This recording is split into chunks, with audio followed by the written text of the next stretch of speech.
ततः प्रीति संयोगः पुत्रतैः सह। सनकादिक जा रहे हैं, सामने से नारद जी आ रहे हैं, दोनों मिल गए। और ऐसा नियम है कि ज्ञानी से ज्ञानी मिले, करे ज्ञान की बात, और मूर्ख से मूर्ख मिले तो या घूसा या ये सब विडंबना है संसार की। ज्ञानी जब मिलते हैं तो ज्ञान की चर्चा होती है, और मूर्ख मिल जाए तो जूता ही बजता है। सो दोनों ज्ञानी है, नारद जी भी ज्ञानी, सनकादिक भी ज्ञानी। लेकिन आज सनकादिकों ने देखा कि नारद जी उदास हैं।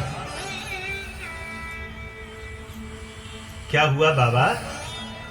अरे कोई संसार का प्राणी दुखी हो, घर गृहस्थी वाला कोई व्यक्ति दुखी दिखाई दे रहा हो तो समझा जाता है, क्योंकि गृह कारज नाना जंजाला ते अति दुर्गम शैल विशाला। गृह कार्य में बड़े जंजाल होते हैं, बहुत टेंशन होती है।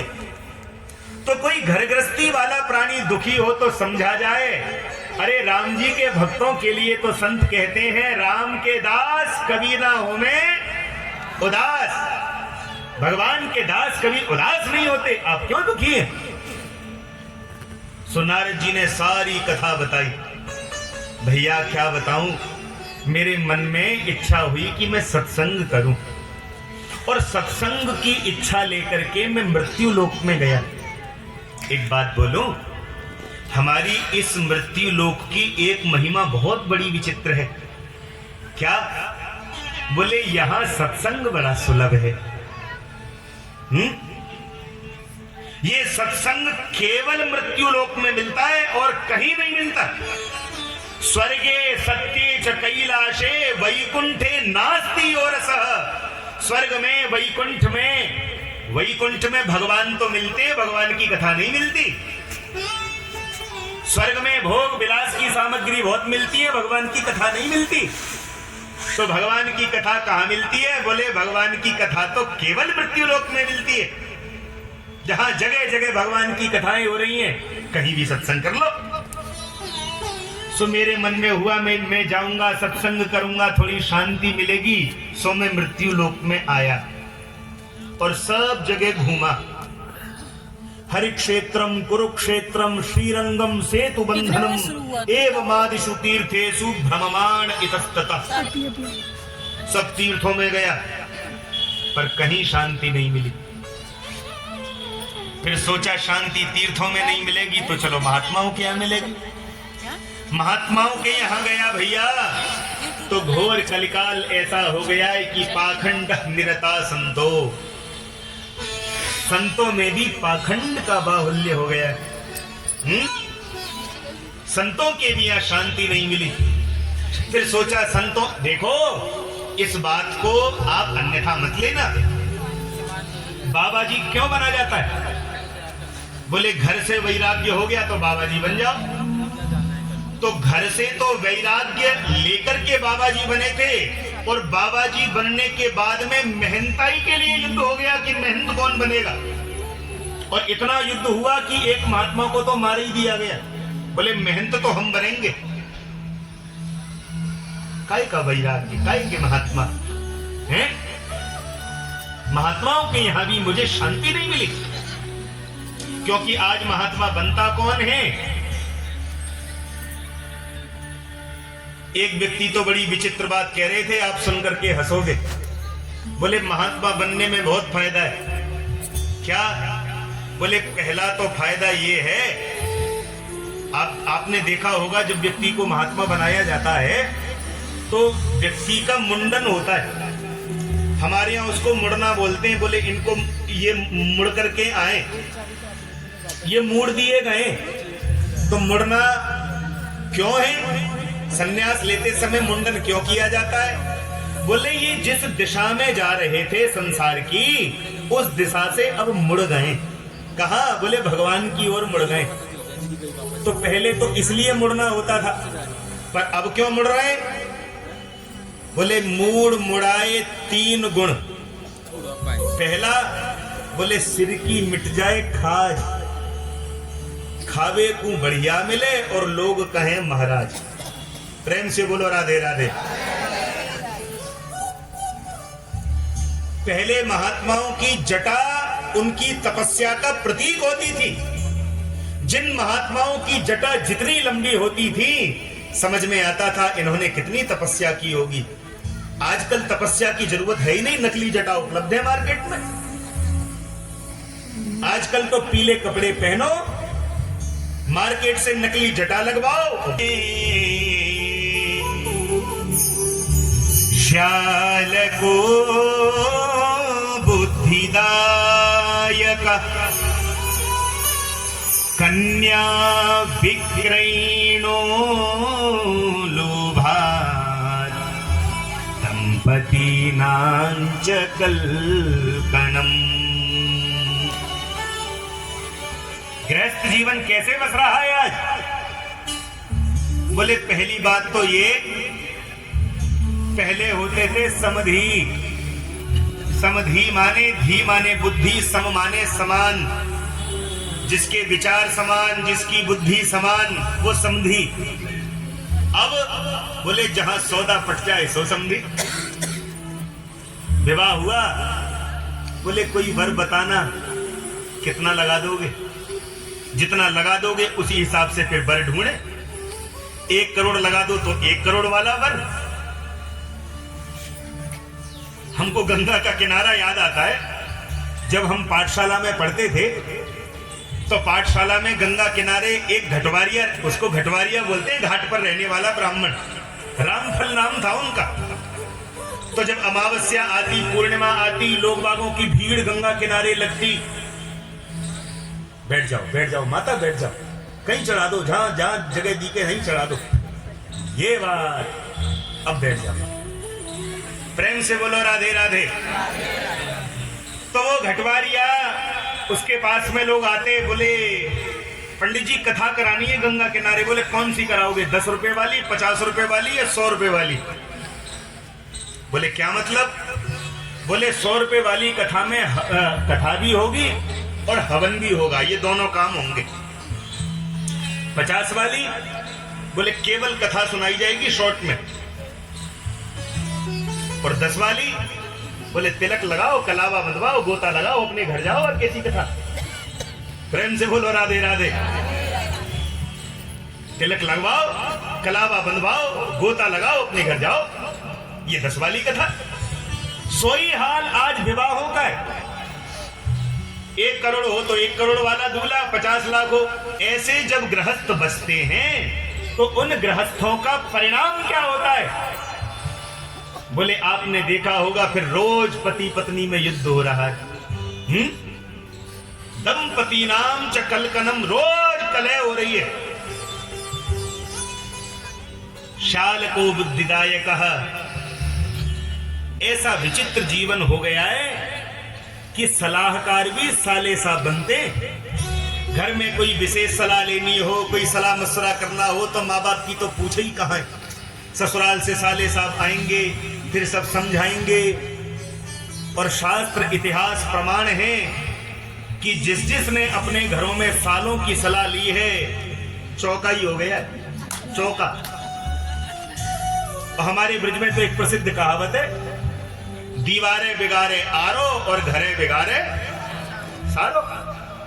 दीवार में अगर ज्यादा अलमारियां बनाओगे तो वो कमजोर हो जाएगी, और जिस घर में साले साहब की चलेगी तो साले साहब की चलने वाला घर ज्यादा दिन ठीक ठाक नहीं चलेगा। भैया सब जगह घूमा लेकिन मुझे शांति तो कहीं नहीं मिली। बोलते हैं सब हैं? ढंग से नहीं सुना, और जोर से। आप जानते हो हमारे बरसाने में एक महात्मा है, परम पूज्य श्री विनोद बाबा जी। हाँ, सवेरे 2 बजे उठ जाते हैं। अब सवेरे क्या बोलो, उसको तो रात ही बोलो, रात में 2 बजे। और रात में 2 बजे उठ करके फिर स्नान करते हैं और ठीक 4 बजे अपने भजन में बैठ जाते हैं। 4 बजे, और एक आसन से सुबह के 4 बजे से शाम के 4 बजे तक भजन करते हैं आज भी। कितने घंटे? 12 घंटे एक आसन से। और फिर 4 बजे उठते हैं, थोड़ा बहुत स्वल्पाहार करते हैं और थोड़ा बहुत कुछ खाने के बाद में फिर सीधे बरसाने की परिक्रमा को निकल जाते हैं। और बरसाने की परिक्रमा लगाकर रात में करीब 8-9 बजे तक लौटते हैं। 9 बजे आकर थोड़ा सा दूध पिया और फिर सो गए। रात में 2 बजे फिर उठ गए। ये उनकी दिनचर्या है। उन्होंने एक सुंदर सा भजन लिखा है। आओ बाबा की वाणी में हम सब बड़े प्रेम से गा लें। प्रेम से बोलो राधे राधे। राधे हो मुझे दुनिया से नहीं कोई काम, मुझे दुनिया से नहीं कोई काम, मैं तो रटू राधा राधा नाम, मैं तो रटू राधा राधा नाम। मेरो मन लाग्यो बरसाने में, जहाँ मेरा जे राधा रानी। मेरो मन लगो बरसाने में, जहाँ मेरा जे राधा रानी। मेरो मन लाग्यो बरसाने में, जहाँ मेरा जे राधा रानी।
द्रविड़ देश है। भक्ति सबसे पहले कहां जगती है? हृदय में।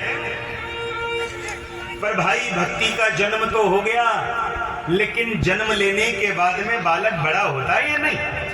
अब बालक बड़ा होना चाहिए, भक्ति बड़ी होनी चाहिए। तो मैं बड़ी कैसे हुई? बोले मैं कर्नाटक में जाके बड़ी हुई। ये कर्नाटक क्या है? बोले ये दो दो कान दिख रहे हैं ना। हृदय में भक्ति ने जन्म लिया, लेकिन भक्ति बड़ी कब होगी? बोले जब इन कर्नाटकों से हम भगवान की कथा सुनेंगे, भगवान का सत्संग सुनेंगे। जब हम भगवान की कथा सुनते हैं, भगवान का सत्संग सुनते हैं, तो ये भक्ति धीरे धीरे बड़ी होने लगी। और बड़ी होकर क्या हुआ? बोले क्वचित क्वचिन महाराष्ट्रे, थोड़ी थोड़ी पूरी महाराष्ट्र में फैल गई। इसका मतलब बोले आंखों से भगवान का दर्शन होने लगा, कानों से भगवान की कथा सुनी जाने लगी, हाथों से भगवान की सेवा होने लगी, पैरों से भगवान की प्रदक्षिणा होने लगी, मानो पूरे महाराष्ट्र में फैल गई। लेकिन बोले जैसे ही मैं गुजरात पहुंची, गुर्जरे जीर्णताम, गुजरात में जाकर मैं जीर्ण हो गई, वृत्त हो गई। ये गुजरात क्या है? बोले ये गुजरात किसी स्थान अथवा प्रदेश का नाम नहीं। जो समय भगवान के भजन, भगवान की भक्ति के बिना गुजर जाए, उसी का नाम है गुजरात। और जब मैं गुजरात में बूढ़ी होने लगी तो मुझे लगा मैं वृंदावन चलती हूं। तो मैं जैसे ही वृंदावन में आई, नारद जी, तो वृंदावन से संयोगात पुनस्त्वम तरुणी नवा, वृंदावन में आते ही मैं तो तरुणी हो गई, मैं तो दोबारा से स्वस्थ हो गई। लेकिन मेरे ये जो दो बालक हैं, ज्ञान और ये वैराग्य, ये बूढ़े हो गए। नारद जी सब समझ गए, अरे ये कोई साधारण नहीं, ये तो साक्षात भगवान की भक्ति है। माता आप चिंता ना करो, मैं कुछ करता हूं। और नारद जी ने क्या किया? समस्त वेद पुराण सब सुनाना प्रारंभ किया। और वेद पुराण आदियों को जब ज्ञान वैराग्य सुनते हैं, थोड़ी सी चेतना तो आती है, थोड़ा सा होश तो आता है। लेकिन हुए और प्रसन्न होकर के बोले, वाहरे नारद, हमने तुमको जब चिंतातुर देखा तो हमारे मन में हुआ था नारद जी को कोई टेंशन होगी, लेकिन सुनकर के बहुत अच्छा लगा। नारद जी को चिंता तो है, लेकिन अपनी नहीं, भक्ति का दुख कैसे दूर हो, ज्ञान वैराग्य कैसे स्वस्थ हो, इनका कल्याण कैसे हो। इसका मतलब क्या है? बोले भाई चिंता तो सबको होती है। चिंता सांपिनी को नहीं खाया, को जग जाहि न व्यापी माया। इस संसार में किसी ऐसे ने जन्म नहीं लिया जिसको चिंता नहीं हुई हो। ये चिंता रूपी सर्पिणी सबको खाती है। लेकिन फर्क क्या है? बोले हम अपने लिए चिंता करते हैं और साधु दूसरों के लिए चिंता करते हैं। पर नारद जी एक बात बताओ, आपने वेद आदि सुना दिए, बहुत अच्छी बात है, पर तुमने भागवत सुनाई क्या? ये भागवत की महिमा चल रही है। बोले भागवत क्या होगा भागवत सुनाने से? प्रेम से बोलो राधे राधे। अरे भागवत जो है वो तो वेदों का ही सार है, वेदों का ही रस है। और जब पूरे के पूरे वेद ही सुना दिए तो केवल भागवत से क्या होगा? 3 दृष्टांत दिए। जिस प्रकार इक्षुणामपि मध्यांतम शर्करा व्याप्य तिष्ठति, जैसे चीनी गन्ने के रस के भीतर ही होती है, पर जो काम चीनी करती है वो गन्ने का रस कदापि नहीं कर सकता। जिस प्रकार आम का फल बहुत मीठा होता है, लेकिन जिस वृक्ष से आम का फल निकला है वो वृक्ष इतना मीठा नहीं होता। अथवा बोले जिस प्रकार दूध से निकला हुआ घी दीपक भी जला देता है, हवन भी करा देता है, पूड़ियां भी तल देता है, लेकिन जो काम घी करता है वो दूध कदापि नहीं कर सकता। ठीक उसी प्रकार ये जो वेद हैं ये साक्षात धर्म के मूल हैं। वेदो खिलो धर्म मूलम, ये वेद जो है धर्म का मूल है। पर भैया वेदों की भाषा तो ऐसी है जैसे बोले संस्कृत भाषा कठिन नारियल फोड़त में कठिनाई। अब देखो रामचरितमानस की तो चौपाई सब पढ़ लेते हैं, लेकिन संस्कृत बोलने का जब प्रश्न आवे तो संस्कृत बोलना सरल थोड़ा ही है। अरे मैं कह रहा हूं संस्कृत बोलना तो दूर, जो ये शब्द है संस्कृत, इसका उच्चारण नहीं किया जा सकता ढंग से। कोई बोलते हैं संस्कृत, संस्कृत थोड़ा ही है, संस्कृत चंद्राकार बिंदी है ऊपर। तो संस्कृत भाषा कैसी है? बोले कठिन नारियल। किसी को नारियल दे दो, बोले खाओ, अब लो। नारियल को भला कोई कैसे खा सकता है? उसको तो फोड़ने में ही बड़ी टेंशन है। तो फिर संत महामनीषियों ने क्या किया? बोले संस्कृत भाषा कठिन नारियल फोड़त में कठिनाई, और गिरी निकाल तुलसी धरी जो चाहे सो खाए। बात खत्म। जो वेदों की कठिन भाषा थी, जिसको हम नहीं समझ सकते थे, हमारे ऋषियों ने, हमारे मनीषियों ने उस संस्कृत से भरे हुए नारियल को फोड़ा और उसमें से रस निकालकर, उसमें से गूदा निकालकर भागवत के रूप में, रामायण के रूप में, भक्तमाल के रूप में, गीता के रूप में हमारे सामने परोस दिया। अब कोई खाओ। इसलिए नारद जी, जो काम भागवत से हो सकता है वेदों से नहीं होगा। तो बोले महाराज आप ही सुना दो भागवत। हाँ हाँ हम सुना देंगे। तो कहां करें? तो दूर गए, एक वन है जिसका नाम है आनंद वन, जिसको आज हरिद्वार बोलते हैं। कि गंगा द्वार समीपे तू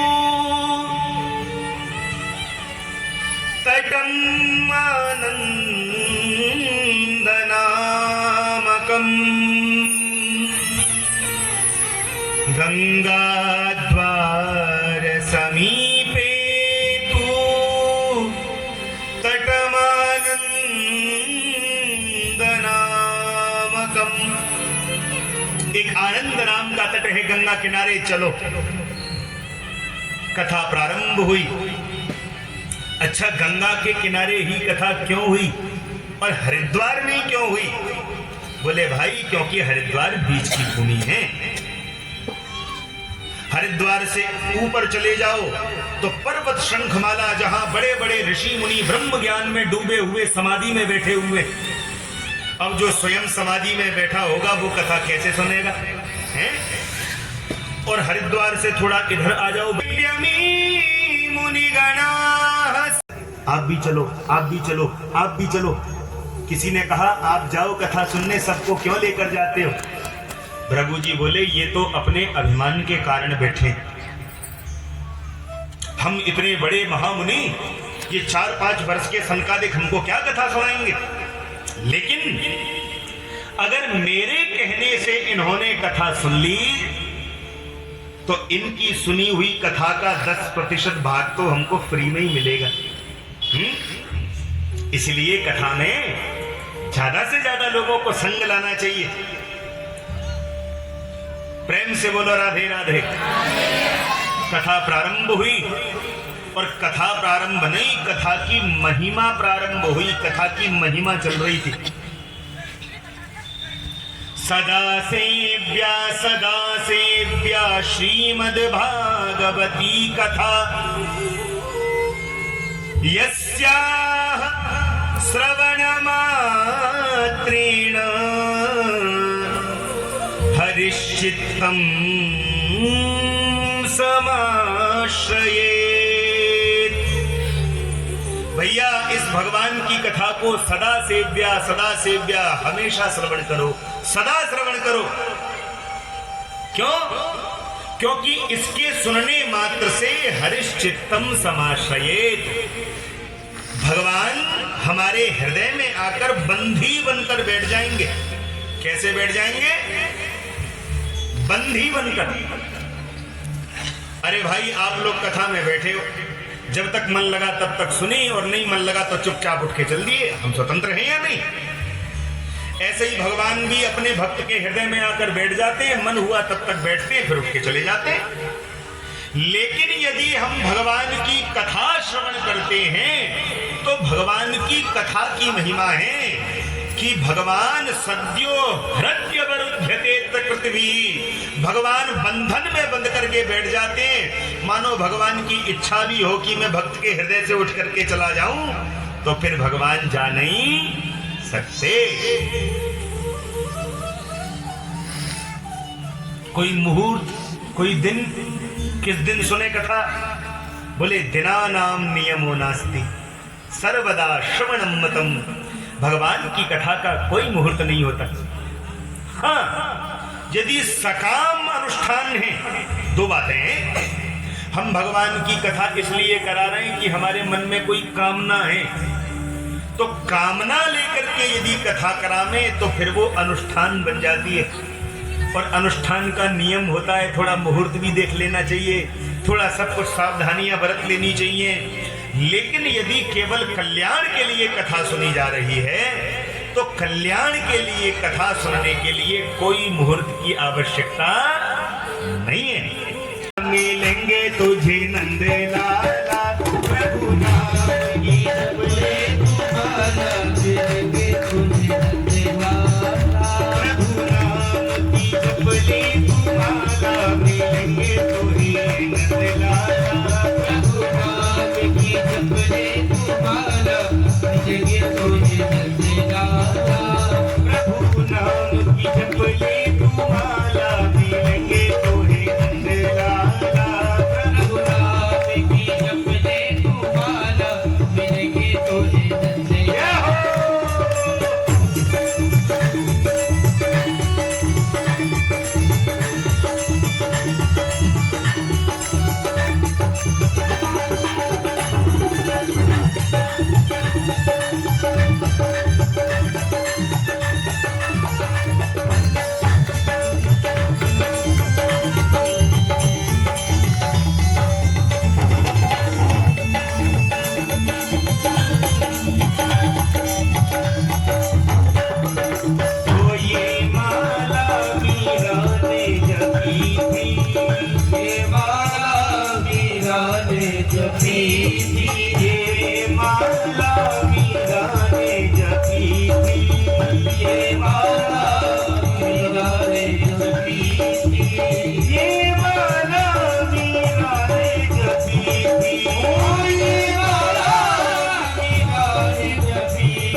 आपने कथा सुनाई और मेरी चिंता दूर हो गई, भक्ति माता स्वस्थ हो गई, ज्ञान वैराग्य स्वस्थ हो गए। पर मैं आपसे पूछना चाहता हूं, के विशुद्ध्यन्ति, इस भागवत को सुनकर के कौन कौन तर सकते हैं? किस किस का कल्याण हो सकता है? सनकादिक बोले, आपका प्रश्न ही गलत है। हाँ, कौन कौन तर सकते हैं? अरे पूछना है तो यह पूछो कि क्या भागवत को सुनने के बाद में भी कोई पाप ऐसा है जो रह सकता है? अरे नारद जी, मैं तो कहता हूं इस भगवान की कथा को कोई भी प्राणी क्यों ना सुन ले। कैसा कैसा प्राणी? ये मानवा पाप कृतस्तु सर्वदा सदा दुराचा ररता विमार्गगा क्रोधाग्निदग्धा कुटिलाश्च कामिना सप्ताह यज्ञेन कलौ पुनन्ति ते। ऋषिवर,